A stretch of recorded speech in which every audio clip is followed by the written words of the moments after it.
Hi, my name is Vansh, and this is my Neuron model project. So editor Vansh will be adding in a label diagram of her neuron right about now, but let's go part by part along my neuron. The end of this neuron, which is basically the dendrites. The dendrites are represented by these little cut-up pieces of toilet paper, and their function is to receive messages from other preceding neurons and carry them towards the cell body. In my representation, the soma is represented by this little yellow bowl, and the nucleus is hiding right underneath it in this little green little button thing. And the function of the soma and nucleus is to control the neuron and process the incoming information from the dendrites and the preceding neuron.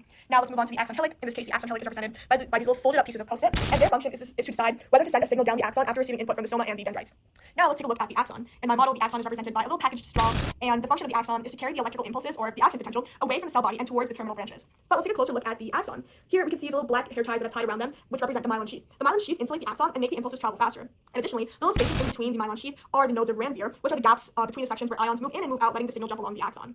But if we take an even closer look at the axon, we see these little pink channels. The pink channels are otherwise known as the voltage-gated ion channels, which open and close to let sodium and potassium ions pass through during action potential.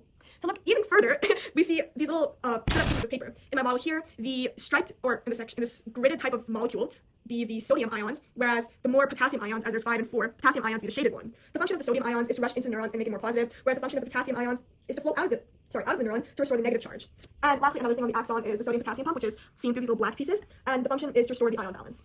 Now, to make our way through towards the end of this neuron, we see these little cut pieces of straw, which represent terminal branches. The function of terminal branches is basically to send messages to the following neuron by releasing neurotransmitters. Here, these little rolled up pieces of paper represent my neurotransmitters or my NTs, and the function of these chemical messengers cross the synaptic gap to carry the signal into the other neuron's receptor sites. In this case, the little gap over here in between the post-it note and the terminal branches is my synapse, and it's just basically a little space which allows transmitters to travel and pass the message. Here, if we look at this little green post-it represents the soma of another neuron, but these little black sites along them represent my receptor sites, which receive neurotransmitters and trigger a new signal in the other neuron.